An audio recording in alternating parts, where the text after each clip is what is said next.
We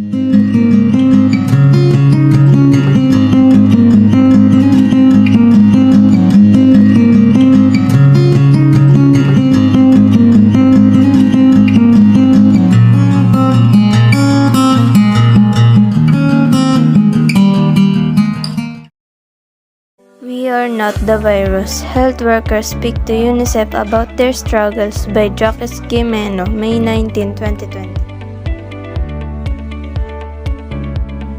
The COVID-19 pandemic hit the Philippines in early March. People started looking for answers.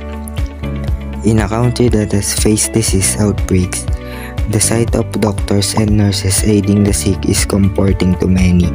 It came as a surprise when some people started to turn against frontline health workers shortly after the lockdown in mid-March. Reports of health workers being attacked became news, with many experiencing eviction, ridicule, and harassment. Despite congratulations for their heroic sacrifices, frontline health workers fear for their lives as the risk of stigmatization weighs almost as heavy as their exposure to the virus. Slowly in the front line. One of the first to provide support as COVID-19 broke, UNICEF responded to requests from the Department of Health or DOH and delivered tents to hospitals to help manage the triage and isolation of suspected cases to increase the overall capacity of the response. At Santa Ana Hospital in the capital Manila, one of the government-run hospitals that received a UNICEF tent, the medical staff says they are fortunate because the management provides living quarters and meals. Being in the front line exposes them to immediate risks, so they come to rely on each other. But when they find themselves alone at times, fear gets to them and hits the hardness during end of shift. We face an internal struggle at the end of the days, say Jose Carganilla, a 32 years old of nurse.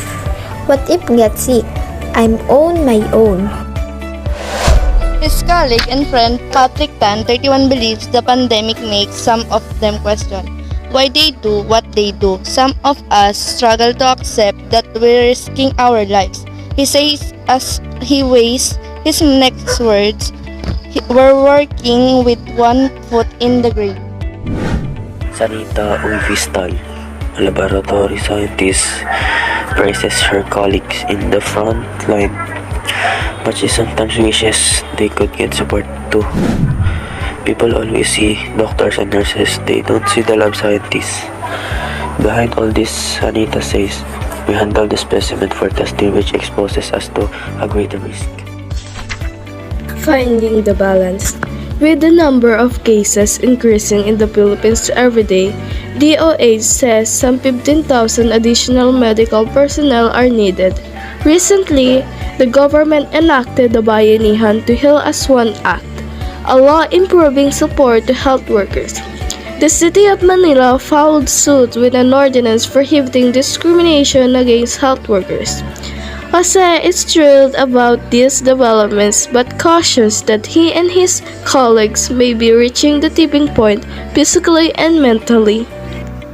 It's not if, but when we get sick. When I do, I hope I have enough strength to fight for my own life, Jose says. For love of fellow men and family, when asked why they continue to work despite the risk, they told UNICEF the same thing. They're serving in very trying times, but every patient they send home alive and well far outweighs the negativity. Nursing is not just a profession, it's a calling, Patrick says. My purpose is to help people and my colleges. Jose, Sanita, and Sarah have been away from home since March. Their families worry about the attacks and the news of over 1,000 medical personnel sick with COVID-19. I'm very happy when a patient gets well.